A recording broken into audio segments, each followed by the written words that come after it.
Welcome to our More Than D&D characters. This is a new podcast series where we explore how TTRPGs have an effect on the people who experience them.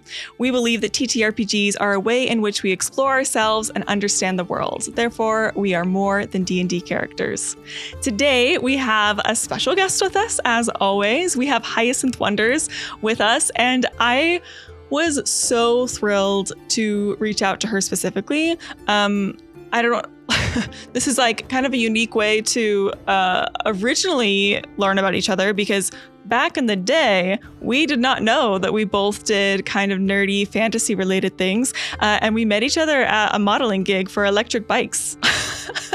So random. Yes, right? Like, it's so funny because we spent like a whole half of a day together and it was so much fun.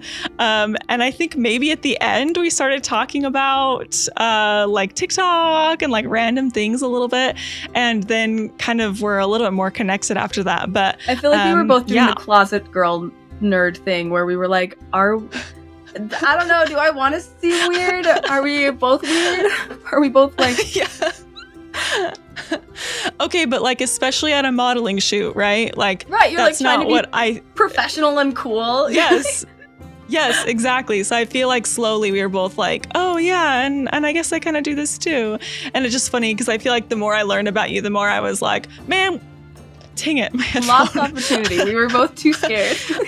Yes, I know. So I'm glad that we have stayed like a little bit connected through the interwebs and stuff. And now, you know, that you were somebody I could reach out to be on our show. Yeah, so fun. I know that you'll be talking about sharing the spotlight in TTRPGs and then respecting other people's role play. That was the topic that we kind of discussed together. And I am also so passionate about this. So I'm really excited that this is something that you're also excited about and you kind of chose to be able to talk about today.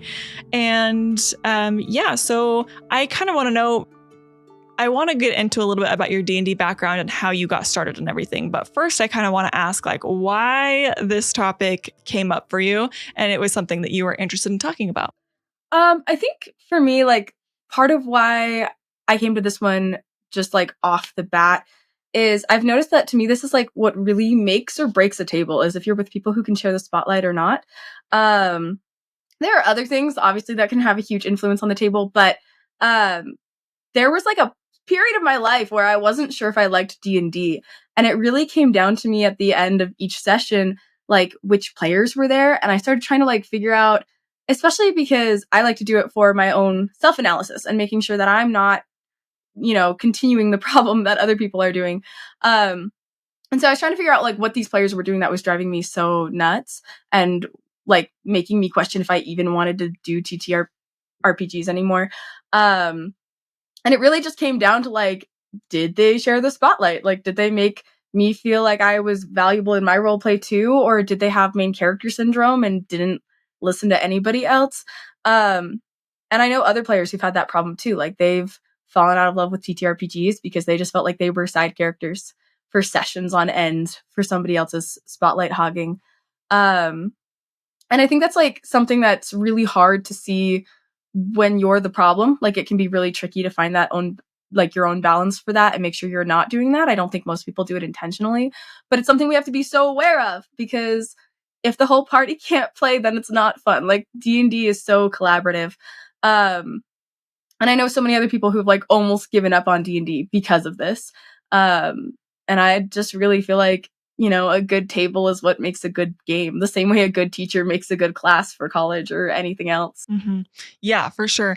I love the topic in general. I just think that it's interesting. It's fun to talk about. But I do feel like you really nailed it with what the importance is, where literally for some people, it is make or break on whether or not they're even interested in playing TTRPGs. And so I think that's like such a good reason to have a conversation about it. So that's great.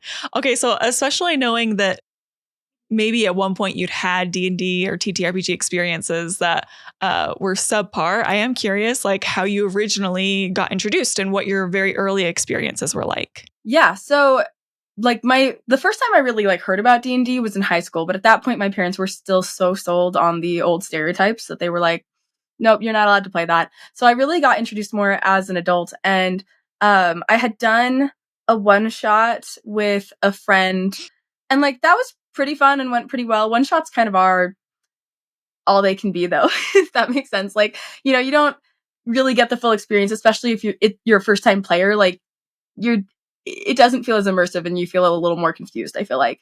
But my first long campaign, it was actually just in a character company that I work for. We had a character performer chat, and somebody mentioned wanting to play D&D, and it just kind of spiraled because it turned out that, like, all the professional improv people liked D&D. Crazy. And so it spiraled into everyone being like, oh yeah, us too. And we ended up with this like really big group. It was a little bit unwieldy, but there were a lot of good times, but there were also like some players that I had a harder time. Like there was more rub. And I realized that this was really like one of the problems for me, where like some weeks I would be like, this is the funnest game I've ever played and I'm obsessed. And other weeks I would come home so frustrated. And it took me a long time to figure out like what that was about or why I was having that issue. But yeah, that was really like my first exposure. Was I just really fell in love with it through playing with these other improv actors and doing our silly little voices and writing our backstories, and it was like a great time. That is so fun. That is so fun. What a fun way to kind of have like your first experience being with people who have a unique form of improv, right? Like, and that maybe you have like a little bit of bonding with and a very specific setting, So my other thought with that too is I think it's interesting that like most people, I think I would say it's more common that people have their first time D&D experiences with some kind of one shot or something that like isn't particularly long term. But I would agree with you that most people fall in love when they join a long term campaign. Yeah. And you kind of see more of like the potential of the fun that it can be and the depth that it can have and how attached you get to the storyline and characters. So I totally think that's relatable. Yeah, like one shot is like, it's a great test because it doesn't sound intimidating, but you don't get the full experience. Like it's so hard to just really understand what you're getting into with only a one shot. For sure. So I know that you do a lot of cosplay. I should have said that in the beginning as we were introducing you. Like cosplay is like your thing and you have done so many. I love the variety of what you show on your page. And also I feel like, I don't know, I feel like you're good at identifying and nailing characters that just fit you so well, and that like, yes. And I think your look brings so much to some of the characters that you cosplay. But I'm curious if you've done any cosplays that are TTRPG specific. Yeah. So I haven't done I guess canon to any source material cosplays, but I've definitely cosplayed my own OCs. One of my most popular ones right now is Ayla. She's like a D&D wood elf rogue, which was so funny actually, because when I originally came up with her, it was like just supposed to be me in a fantasy outfit for like a modeling fantasy shoot. But I filmed a couple of videos, as you do. And people were like, wow, she's so funny and relatable. And I was like, well, I guess I have to name her and give her a backstory now. She wasn't supposed to be I wasn't in character as anybody else. But so she's not one I've actually played in a game, ironically. But I would love to eventually. And outside of that, I've also cosplayed a Shatter Kai, who I actually don't know how to play in game.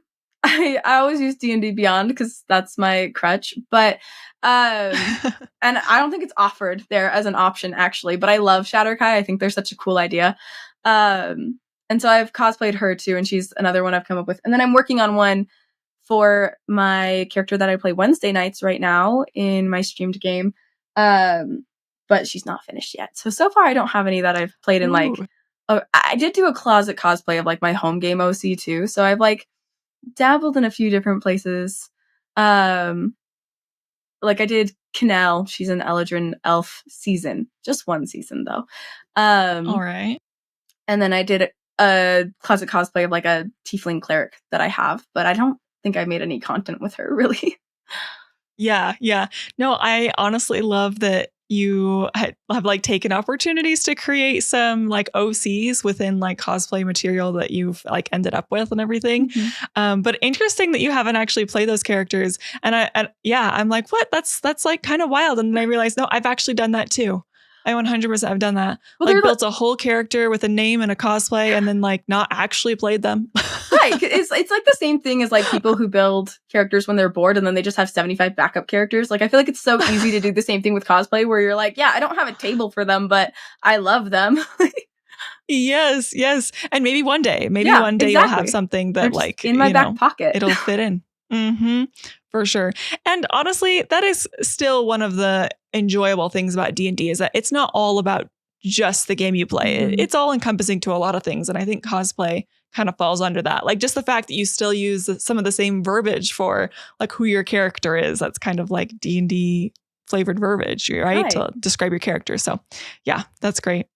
I am so excited to see more of those. I hope you keep coming up with original characters. I think those are my personal favorite cosplays that people do is when it's just like their own thing. Because I feel like I'm always so curious to know about that character, you know, because it's like they're one of a kind. And I know the person who's doing that cosplay like has this whole vision of like who they are and what their personality is and, you know, the things they care about. And I just think that's so fun.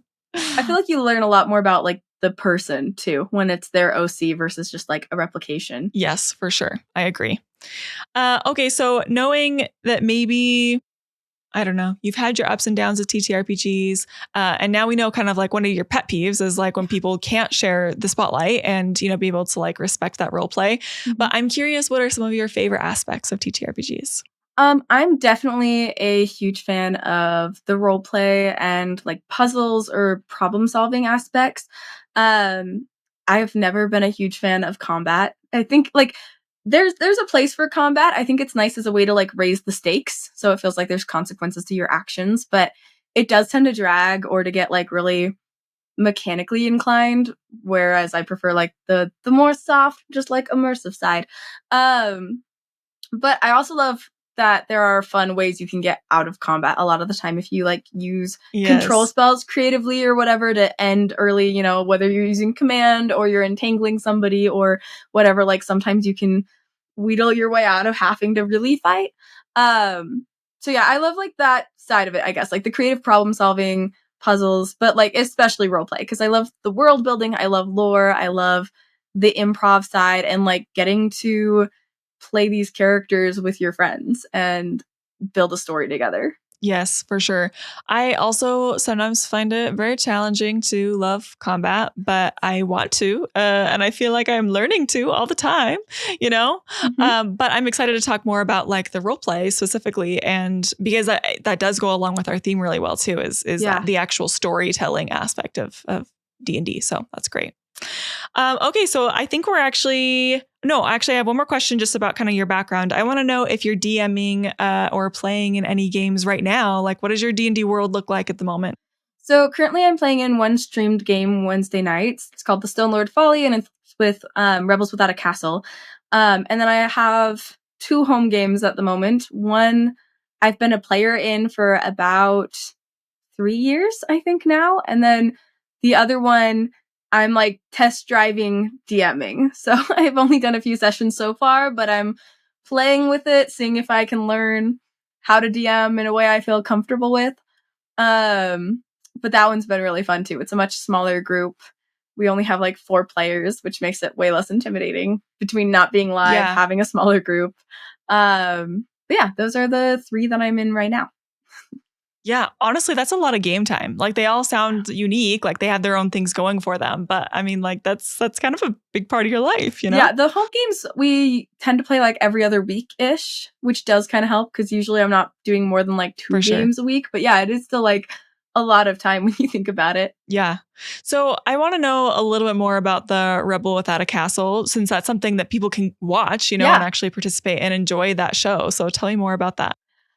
It's super fun. We've had there are a couple of players in it, myself included, that like we had these characters we wanted to play with for a long time. The DM had a world he had already built that he was in love with and wanted to like get people playing in. And so there's been like a lot of behind the scenes for a long time on that one. And then there's some newer players that we drafted more recently.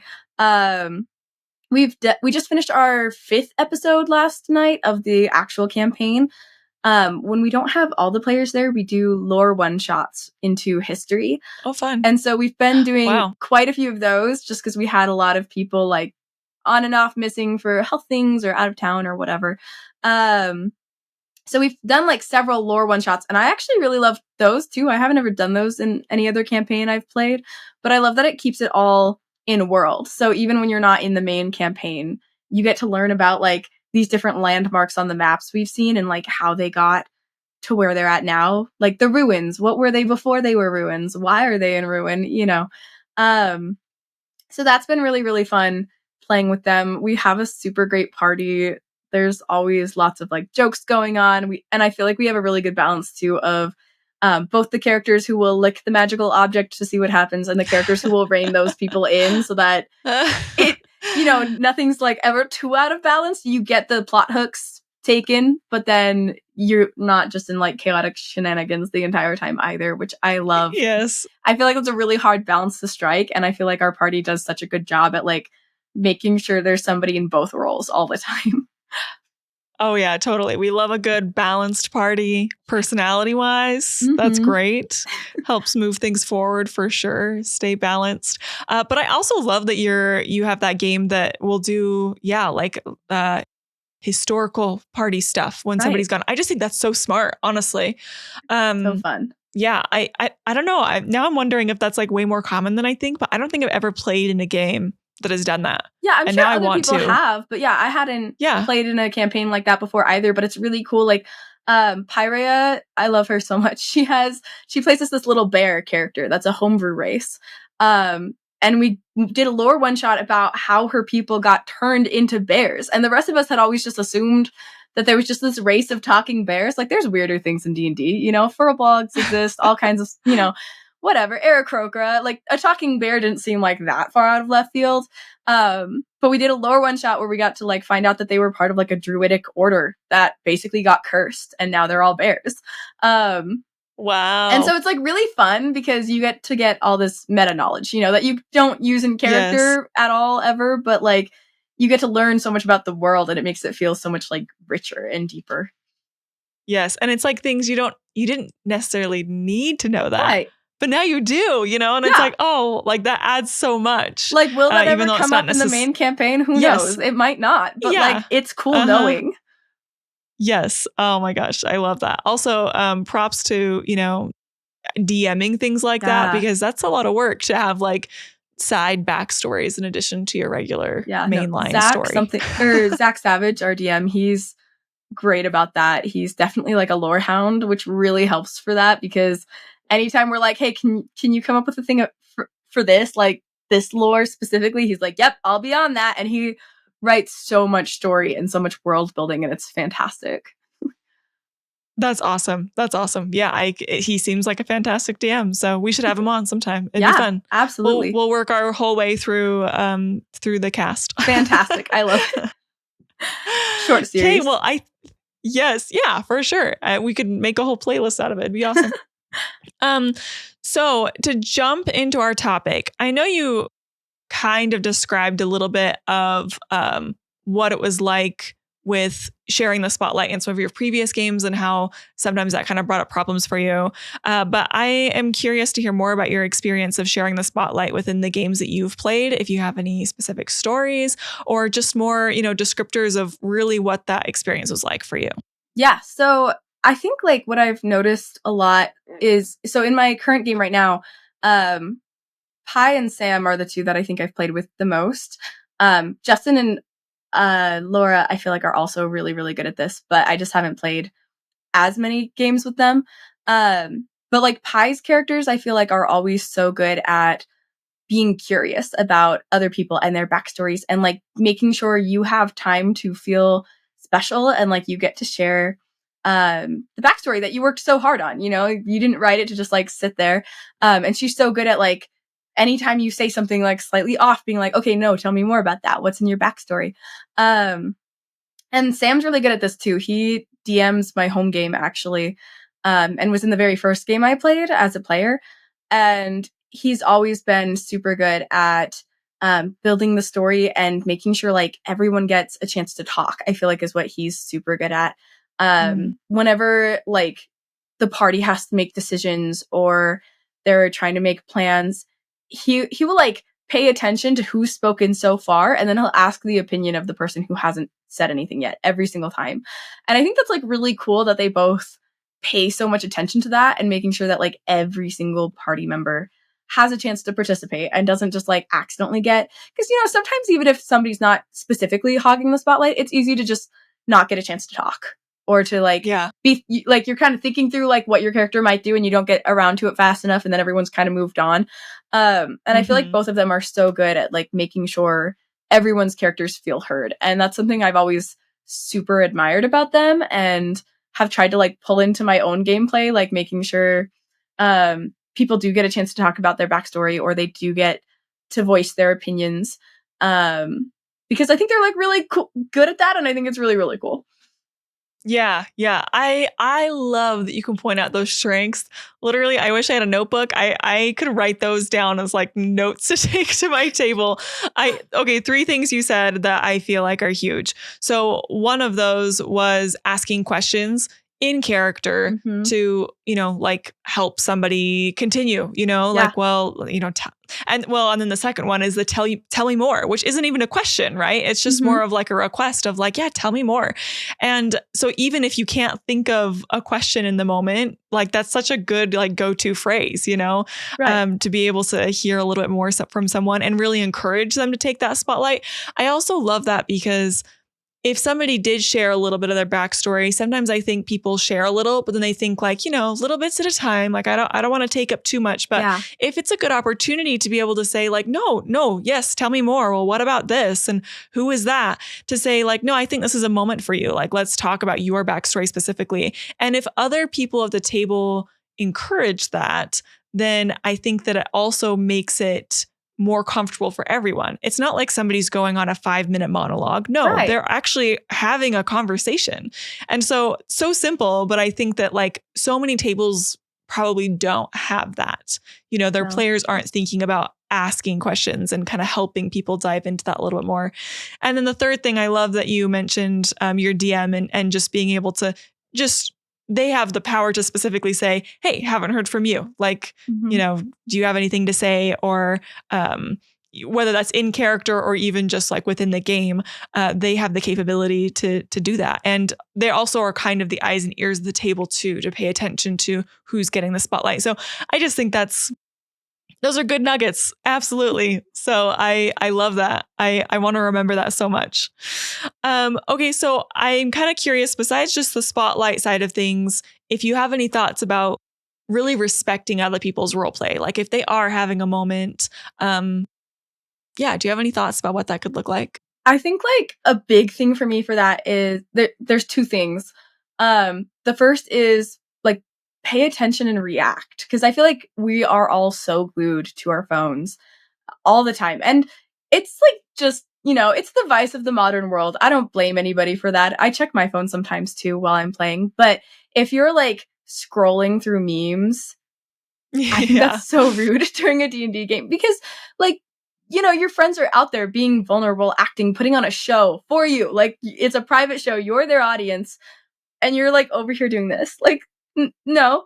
And I think like, again, like the cast that we have Wednesday nights, I feel like is so good at this, where when somebody's talking, if something big happens in character, there are reactions. Like even if their characters aren't involved, like as a player, they're reacting. They're like, oh my gosh, what's happening? Or like gasping, or, you know, and like that makes you feel so much cooler. And like, you want to do that for other people, you know, like I want to make other people feel like their role play moments are just as cool. The second thing I would say, the other thing with that too, is I know a lot of people struggle to pay attention, and I totally do too, but like you can doodle or you can take notes. Like there are things you can do while still being engaged. You can sketch a prop or whatever. I take notes. That's my big thing, because then you have them to reference later also, but it helps me pay attention. Like I am way more involved in what's going on, and it helps me not space out or want to check my phone as much.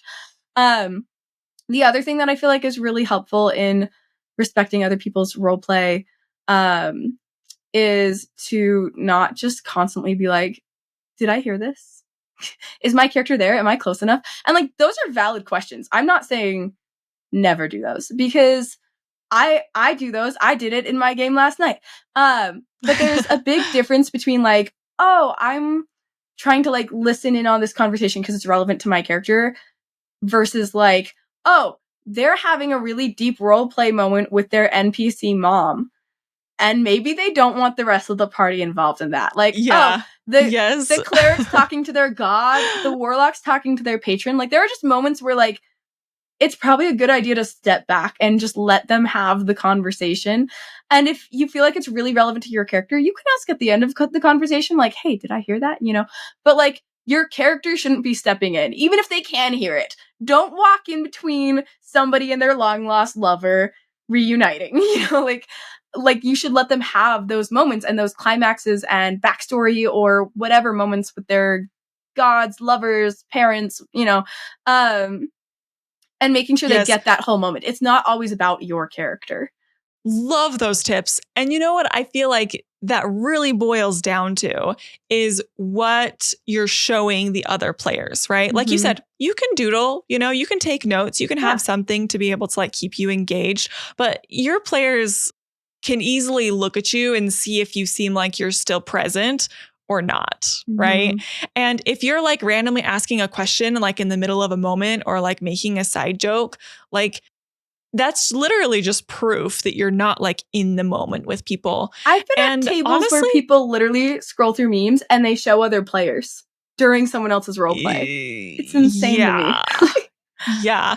You know what, too? And like personally, as someone who feels so vulnerable playing D&D, like I'm literally such a baby. It's terrifying to me when somebody starts having a side conversation. Like my heart just sinks. Like I immediately go to like, I'm like embarrassed.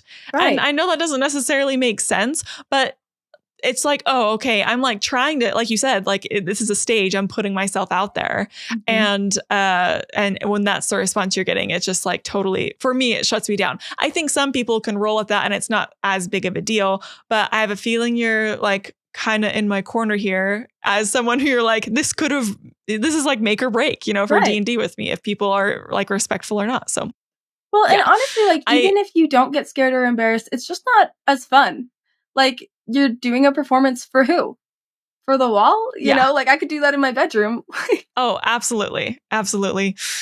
Yeah. So I like hearing your tips though, because I do think that it makes me think of explicitly like, yeah, what does it look like to be actively engaged? But when in doubt, just be actively engaged. You know, if you are present, you will be doing those things and you won't be asking questions when you shouldn't. And it kind of takes care of itself. But I think it's good to hear it out loud because it does make me think of like, I don't know, when those moments pop up and to be particularly mindful of avoiding those. So yeah, I think that's great. Okay, so I'm curious if you have any specific ideas on how to help other characters like really shine. You know, if you're having, whether this is like how to step down well or really how to help a character like reach their full potential. Yeah, if you have any ideas there. I think like my favorite way to do this, because I think the best way and the most organic way to share backstories is to another character that's asking about it currently, you know, instead of everyone being like, oh, like, well, and this was my childhood, you know, I was born on a Tuesday, being like asking people specifically more about their character and letting them tell the story. It helps the party bond. It helps the role play feel more organic, and it helps them feel like their backstory is valued besides, instead of everyone like feeling like they have to shove their own backstory down somebody else's throat. And so like, I think asking those questions is really helpful. If a character is like more shy or quiet, or if the player is more shy or quiet, just being like, hey, like, so I noticed you're not from around here. Where are you from? You know, I have this issue with my dad. Do you get along with your NPC parents? You know, like just those normal get to know you questions even can do so much. But even more than that, I feel like often characters drop hints about their backstories, you know, things that seem a little bit off. And I feel like picking up on those and pursuing them makes people so excited. You know, when we had a moment like that in our streamed game last night, actually, where one of the characters mentioned he didn't remember any stories being told to him in his childhood. And we were like, interesting, you know, and so then the party started asking questions like, okay, well, what do you remember from your childhood? And we found out through a series of questioning that this character, Dante, Justin's character, didn't remember anything from before a year ago. But like it had just not come up for the past 4 sessions, you know? And so, which like, I feel like is a great example of this, right? Like letting your story organically coming up when somebody else asks a question, but then also like props to the rest of the party for picking up those hooks that he dropped, you know, like, because all it took was him being like, oh yeah, I don't really remember any stories from my childhood. And us being like, odd, strange. We're gonna follow that hook, you know. What do you remember, Dante? How far back do you remember? And so I feel like that's a really great way to let other people shine, because then Dante got to tell us about like his first memories and what he did or didn't remember and for how long, you know. All because he left that little like breadcrumb and we grabbed it so fast. And so I think that's like a really great way is to look for the breadcrumbs. That doesn't work with every party. You kind of have to have people who are more experienced at leaving the breadcrumbs. But if you do play with someone who you know leaves those, like grab them because they left them there for you for a reason. And they're going to feel so much happier and more validated. And the story's going to be so much better. Yes. And I'll add, if you have a party that is not very good at leaving breadcrumbs or picking up on those little hints and everything, that's something that I think could be talked about, particularly like outside of the game, to say like, hey, I have this significant thing about my character and I want to bring it up in session, you know? Yeah. So like, if you need to be a little more explicit about it, you can, right?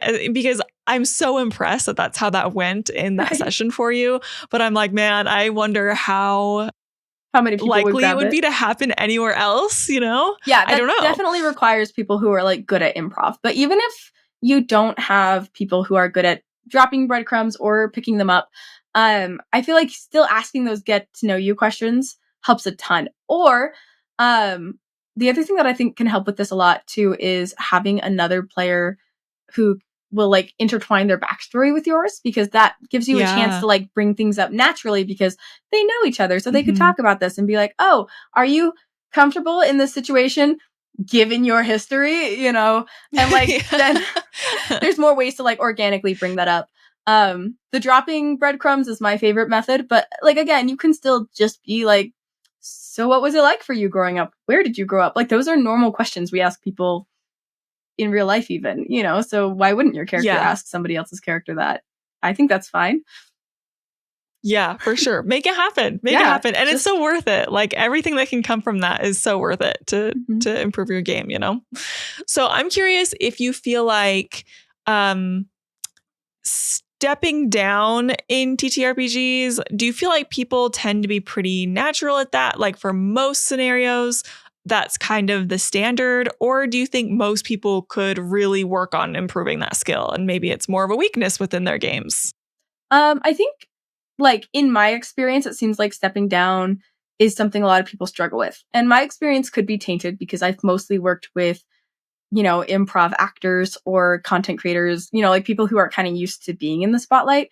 So like I could be an outlier case, but I do think that humans naturally like to talk about ourselves, you know, like you get dopamine releases from doing that, which is also part of why it's so great to let other people talk about themselves and to ask those questions, because naturally you're just going to make them happier and they're going to be having more fun. And like, that's so great to get to do that for somebody else. But I do think like that is just kind of our normal response from birth, basically. Like, you know, kids like to talk about themselves or be like, hey, let me do this trick. And then they like spin in a circle and you have to watch. I feel like that's a very human thing to do. And it's not like, doesn't make anybody bad or evil, but it is a behavior you kind of have to untrain to make the TTRPGs work well, I feel like, and to make the role play feel more cohesive. Because, you know, you did put a lot of effort into your backstory and you want to talk about it and there's nothing wrong with that. But you can't be in the spotlight every single moment. You can't be overhearing every single conversation or having input into every single decision because that's just not collaborative. Yeah, yeah. I think I would agree with you. I wanted to hear your thoughts, but I would agree that it's in most people's nature to be thinking about themselves, which isn't even necessarily a bad thing. Like you Right. got to think about yourself and your character and what you're going to do a lot when you're Mhm. playing D&D, but like yeah, it's interesting. I do think maybe some people have that as like a more natural skill that they're pretty good at stepping down, and then other Yeah. people have to work on that more specifically. So now I want to know if you can specifically call out either any particular player that you've worked with, or if you've ever watched any TTRPG content like a podcast or even content creators. Like, can you think of examples of people that you feel like are really good at respecting others' role play / stepping down? Yeah, I mean, I kind of accidentally covered that earlier, I think, but Sam and Pi are like kind of my two idols in this zone as far as people I know personally because they've just always, at least for as long as I've been playing with them, they've been so good at that. Because it's more than just being quiet, like sometimes it's Hmm. being quiet, but there's so much more to it than that because there's the asking questions and pursuing and making sure other people get to talk, like creating those scenarios rather than just avoiding them. And so I've always thought they're so good at that. Um, Otherwise, like, I don't know, most big podcasts I feel like do a pretty good job at that because I feel like that's so inherent to performing. But I've definitely been super impressed with just like the people in the games that I play. Um, Laura and Justin are really good at it too. I haven't been playing with them for as long, like I've said, but they're also super Yeah. good at like picking up those crumbs or dropping crumbs, um, and knowing like how to share their story without, you know, taking up everybody's time or like making sure other people get a chance to talk and tell their stories too. Um, and I like it's so cool watching them, and I love that I get to play with the cast that I do. Sam, I also like. He's actually when I recruited for this game because he's the DM in my home game. He's been playing with me like since I started playing in long campaigns. And I've just always really admired his ability to do that because he will ask those questions or he'll um in character frequently, if everyone's talking about like, oh, should we do this thing or this thing? And he'll just turn to whatever character hasn't spoken and be like, well, what do you think? You've I been love quiet. that. Do you want to do this plan? I'm really interested to hear your thoughts, and he finds an in character way to like pull this person in so that no one feels like they have to sit on the sidelines. And I love that so much about him. I love that. I can respect people so much who do that. It's just like so cool. I love to witness it and just see them. And I'm like, I see you. I know what you're doing. You're awesome for that. So they should hear you sing those praises at some point, because I don't know if they even recognize like Right. how much you appreciate that, right? And like see them as idols, like with having that strength. So that's fantastic. Okay, so my next thought is we've talked a lot about stepping down and how to not overtake the spotlight. And I'm Mm-hmm. curious if you have any thoughts on the people who could maybe use some stepping up skills to be able to actually take those opportunities and put themselves out there. Because some people definitely struggle with the opposite, right? Like they're Mm-hmm. never hogging the stage and they're struggling to even take up any space at all. So, any thoughts on that? I mean, that's definitely something that like I've even sort of struggled with on and off because I have seen so many people go too far the other direction. You can get scared and be like, well, I don't want to do that. I don't want to have main character syndrome or take up too much screen time or, Mm-hmm. heaven forbid I become the thing I swore to destroy. And so like I do totally understand that concern. And as long as it's not just like inherent shyness, because that's a different thing you have to overcome on its own. I do feel like a lot of the time you can think about how much you've talked that session. Like I keep like a really informal running tally in my head. Like I try to pay attention to who's Mm-hmm. talked and how much a lot of the time so that I know if I'm taking up too much of the session. Like I don't want to monopolize, but also if you think about it and you're like kind of reviewing the session in your head and you're like, oh, I've said like 3 things, then like I don't think there should be any guilt behind speaking up more, having a role play moment or stepping into the spotlight and feeling comfortable with that and not feeling like you're hogging the attention.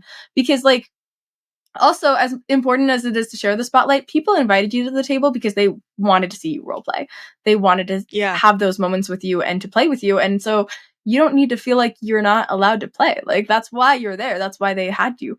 And so, like, I think knowing that, like, especially if somebody's asking you a question in character, like, and pursuing your backstory a little more, then it's okay to talk about your backstory a little bit more. Or, the same way you would respect somebody else's conversation with an important NPC, a god, a parent, whoever, like, it's okay for your character to have those moments too. And it makes them so much deeper and more interesting for everyone to play with as well. So I feel like there shouldn't need to be any guilt or fear behind that, so long as you make sure you're doing, like, keeping it in turn. I feel like too, I don't know if you learned this growing up, but I feel like I was taught to do that even with like dates, like you go on a date and you try to make sure you talk like an equal amount as the person you're on a date with, so that you're not like over talking and not letting them talk, or, you're not silent and making them carry the whole conversation. I feel like D&D is the same way. So like having, like, just paying attention to how much you have or haven't talked, I feel like is a great way to remember like when you might need to step up more because you're actually not talking enough, versus like, oh, I've been talking a lot this session, so I'm going to let somebody else have a moment. And I think that can go for session by session, but also like on the larger scope, right? Like I can think of sometimes there's a session where it's like really heavy into one person's backstory. Obviously they're going to talk a lot, like maybe I just felt like they needed to have their moment. I did not want to interrupt, but it's like, there might be, man, this headphone, I caught it. But there might be an opportunity to, step up more in a different, or I was going to say episode, because that's how we always talk about it when we're recording ours as episodes, but in a different session, where it's like, okay, but this is my time to shine. This is my backstory. So you can talk more then. But I actually, in general, session to session, I still really, really like your idea of just that super informal tally in your head of how much talking time each person has got. It makes me think like, well, if you notice that one character has got very little talking time, that could be a good time to maybe try to ask them a question or involve them in your role play. And I think that sometimes if people do struggle with stepping up, chances are they might have a little bit of a meanie in their head that's telling them like, people don't want to hear from you or, whatever. And I think having that tally is a good factual thing to fall back on to say, okay, look, I know I've talked less than anybody else at the table. I can talk, I can at least try. And I think that not that takes away all of the challenge from it for some people, but I think that having something that's just almost by the number, to fall back on says, yes, of course I can take up more space. I've talked the least amount of anybody here, right? Right. Like, it's an objective way to tell the bully in your head that they're wrong. Like, actually, you aren't taking up too much space. You've taken up way less. So it's okay to take up a little more. Yes, I love that. And I was not taught that for dates growing up. Oh, really? No, but I'm like, that is so true. I work with teens. Like I work at a high school with teenagers, and I'm like, yeah, that would be just a good general rule for them to know. I literally had adults tell me, like, social skill. Oh, if you're on a dinner date, pay attention to who's eating more, because if your plate's still mostly full and theirs is all the way empty, then you've probably been talking while they've been filling their mouth. Like, which doesn't always hold true. Like, sometimes you're on a date with a fast eater and they can still be talking more than you. But, I was definitely taught like several rules of thumb for like how to tally that. So I feel like it's something I'd naturally do in games, or anytime I know it's important that I talk a specific amount, without being overbearing or, underperforming. I don't know what to use for the other word, but yeah, like I feel like that's the way that I will measure that, even though it's not exact, like I'm not actually counting, but you can kind of like, if you pay attention, you can usually get a vibe, like a rough idea for how much each person's talked. And like you're right, as far as like, not only does it help you step up, but it does help you pay attention to like who might need a little bit more prompting to role play. And then your character can go on watch with them or something, and you can find an excuse to have a conversation. And that's super helpful too. Yeah. I think that's such I mean, that's really the last question that I have. So it's a perfect way to wrap up this conversation, though, as something where it does kind of give you a gauge of doing a little bit of both. Because I think in pretty much any skill you can think of in D&D, like it's always going to be a balance. And so that's just a great way to kind of gauge a little bit of balance. So that's fantastic. Awesome. Well, I'm curious if you have like, I guess my actual final question is, I want to know if you have anything exciting coming up, like what your plans are as a creator in the future. And yeah, maybe just give us a peek into that. Yeah. I mean, right now I'm playing in the weekly game I said before, Rebels Without a Castle. We're playing the Stone Lord's Folly, which is super fun. And then outside of that, I'm trying to get to more conventions. I'd really love to go to Gen Con this year is my hope, because I know that's like a huge thing in the TTRPG community. We'll see. I tried to go the last couple of years, and for various reasons it just fell through. One time housing even bailed on me like 2 weeks before, and I was like, well, whoa, great. So, you know, life happens, but I think that would be super fun. And yeah, I feel like I'm always just trying to get more collabs with people. A lot of why I do this is to like get to do fun things with my friends, play dress up, play games, you know. So yeah, I'm always like I always have collabs planned with various friends for more cosplay skits, and I'd love to eventually be on more streamed games too. It would be a great time, but I haven't looked into that too much yet. I just play in the one. Yes, but if you've been enjoying it though, it'd be awesome if you could have more of those. Right, exactly. As well as just the cosplay content will continue. I hope you get to go to Gen Con. That would be so fun. Have you ever been? I haven't been. No, but I really want to. It's a big leap for us here in Utah, you know? Yeah. Like it's a little lot harder to plan. than the plane tickets are expensive. You got to figure out housing. Yeah, it's far. Yeah. Yes, but oh man, there'd be so many people that I would know. It'd be so much fun. So I hope you get to go. Okay, well, if people want to find you, they can find you at Hyacinth Wonders on pretty much all of your different platforms. Yeah. Right? Yep, I have the same handle everywhere. Same tag.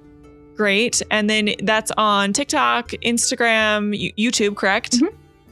Yeah. And Twitch? Yes.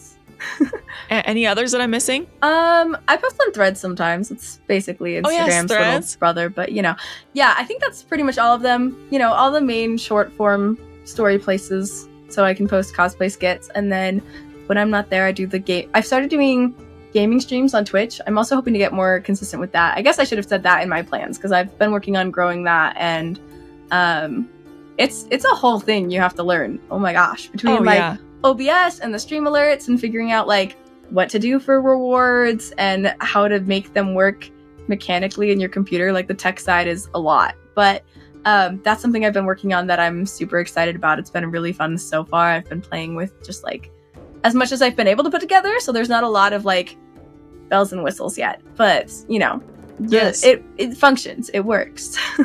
No, that's great though. And I honestly love that you're kind of more near the beginning of your journey with Twitch, because I think it's so fun to find a creator that you just love and to kind of like see their journey a little bit as they figure things out and start to do more things and gain more of an audience on different platforms. So I think that's honestly perfect timing to be able to tell us about that. No, it's super fun, especially because like right now it's small enough that like I see pretty much every single comment in chat. And so a lot of the time when I'm playing, like I can respond to everybody's stuff and we just have like a group conversation while I play, and it's super fun. Yeah, like small creators that you really respect and just love and get their vibe, I think are my favorite. You know, they're the best to interact with because you really do get that one-on-one time. So, okay, that's great. And then of course your stream game too, the Rebels Without a Castle. Which page is that on? Like, how would you find that? So we have a very bare bones Instagram for it right now. I'm still trying to work on figuring out how to set it up on my phone so I can switch back and forth, but right now it's like really janky trying to post onto it, so it has almost nothing on it, but it does have like the link to the Twitch, and it's just under the handles Rebels Without a Castle. Nothing's spelled weird. There's no like weird punctuation or anything, and it's got the same handle on Twitch, and then we also upload the episodes to YouTube after. Wonderful. And that one, I believe, also has the same handle now. There was a weird time where it didn't, because we made a mistake and YouTube said we couldn't change the name for like 2 weeks. Oh no. But I think it's back to normal now. So, but yeah, we're on mainly those three platforms at the moment. We're hoping to eventually start posting episodes to Spotify, but that's its whole own different thing that we have to figure out. Yes, for sure. Okay, but that's fantastic. And we will find links to all of those and make sure to put them in the show notes so that people who are listening can find you nice and easy. So that's great. Okay, well, thanks so much for joining us. I really was so thrilled. I mean, not only just to reach out to you and to have another reason to connect with you, but also just based off of your topic. I was like, oh, this is perfect. I can rant about this forever. So, and I feel like a lot of my questions were so focused on like, I need advice, like I need tips. I feel like with the guests we've had so far, I wasn't so heavy on the like, I need information from you, but you did fantastic. Like you seriously had great ideas, and I am just so excited to be able to take those and use them at the tables that I play at, but also maybe just share them with people, because I think so many people struggle with table role play, stepping down, stepping up, all of that. No, that's why I've analyzed it so hard. That's why I really put salmon pie under the microscope. I was like, I need to turn this into advice for myself. Yes. And I can tell, like, you really, I mean, obviously you have the personal connection for why, like, it's bothered you in the past. Like you've had maybe some problems at the table with that, but I love that you've actually taken that to say, okay, yes, let's break it down, because I do want to know what are the actual elements of this, whether that's what bugs me, but also like how to thrive and how to make that a strength, and and to find kind of the more fun side of that at the D&D table. So it's fantastic. Yeah. Okay, well, we will hopefully see you maybe another time, maybe some other collaboration. Who knows? We're close enough. We really should have something. And we'll see you guys around. So thank you for joining our episode today, and just being around for the ride for also our new project too. Like we were just talking about, kind of having something new is something we really appreciate having good support for. So yes, I want to, you know what, Kate, we should start doing our classic outro that we used to do for all the podcast episodes. I want to say, remember, when life knocks you flat on your back, all you gotta do is keep on rolling. That's so Hope you have a wonderful rest of your day. Anyways.